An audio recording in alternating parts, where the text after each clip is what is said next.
दोस्तों, हम अम्बेडकर जी की किताब द बुद्धा एंड हिज धर्मा पढ़ रहे हैं।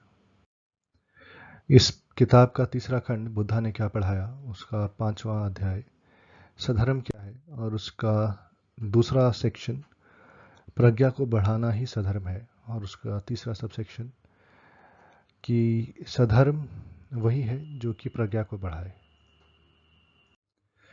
जो ब्राह्मण लोग हैं वो ये मानते हैं कि विद्या सबसे ऊपर है। तो एक आदमी जो कि बहुत विद्यावान है, जो जिसके पास बहुत नॉलेज है, उनके हिसाब से, ब्राह्मणों के हिसाब से वो ज़्यादा आदरणीय है और इससे कोई फ़र्क नहीं पड़ता कि वो आदमी जो है वर्चुअस है या नहीं है। ब्राह्मणों का ये कहना है कि एक जो राजा है उसकी उसकी कदर जो है केवल उसके कंट्री में होती है, लेकिन जो एक विद्वान इंसान है उसकी कदर हर देश में होती है।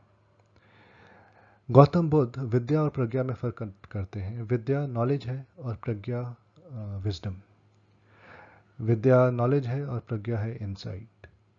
ये भी कहा जा सकता है कि ब्राह्मण भी विद्या और प्रज्ञा में डिफरेंस करते हैं, लेकिन ब्राह्मणों का जो फ़र्क है विद्या और प्रज्ञा में, और जो बुद्धा का फ़र्क है विद्या और प्रज्ञा में, इन दोनों में काफ़ी फ़र्क है। मतलब बुद्धा एक अलग तरीके से फ़र्क करते हैं विद्या और प्रज्ञा में, और ब्राह्मण जो है वो एक अलग तरह से फ़र्क करते हैं। ये चीज़ समझाई जा सकती है एक कहानी के ज़रिए जो कि नीचे बताई गई है।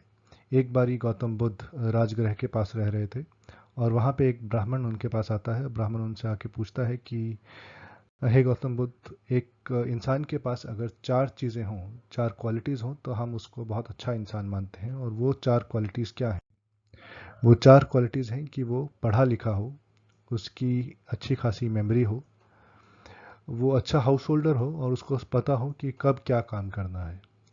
तो यहाँ पे वो ये बताना चाह रहे हैं कि जो विजडम है वो ब्राह्मणों के हिसाब से ये चीज़ है कि पढ़ा लिखा है, नॉलेज है उसके पास, उसमें दिमाग है, उसको दीन दुनिया का पता है, और कब क्या काम करना है उस चीज़ की समझ है। लेकिन गौतम बुद्ध ये कहते हैं कि उसके बाद वो गौतम बुद्ध से पूछता है कि गौतम बुद्ध, आपका इस बारे में क्या विचार है कि ये जो इंसान है जिसके पास ये 4 क्वालिटीज़ हैं वो वाइज है या नहीं है। तो इसके बाद गौतम बुद्ध उसको कहते हैं कि इस बारे में मेरा कोई ख्याल नहीं है, मेरे अलग पैरामीटर्स हैं जिसके हिसाब से मैं एक इंसान को वाइज कहता हूँ। और बुद्धा के पैरामीटर्स एक इंसान को वाइज कहने के क्या है? पहला, कि जो इंसान है वो अपना ट्रेन ऑफ थॉट को काबू कर सकता है, नहीं कर सकता। मतलब आप अगर बैठे कुछ सोच रहे हो तो आप इस चीज़ को कंट्रोल कर सकते हो या नहीं कर सकते कि आज अभी आपको बैठ के क्या सोचना है। आप क्या करना चाहते हो उस चीज़ को आप कंट्रोल कर सकते हो या नहीं कर सकते हो। आप अपने लाइफ को एक अच्छे तरीके से व्यतीत कर सकते हो, और अभी अपने आप को, जैसे भी आपका जीवन जा रहा है, एक ब्लिसफुल, अपने जीवन को ब्लिसफुल बना सकते हो या नहीं बना सकते।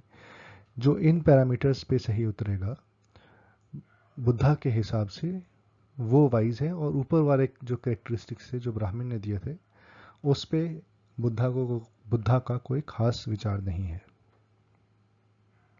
अच्छा, इसमें एक ये भी था जो बुद्धा वाला है कि जो अपने असफ मिटा सके, अपनी बुराइयां मिटा सके अपने जीवन की, वो वाइज है।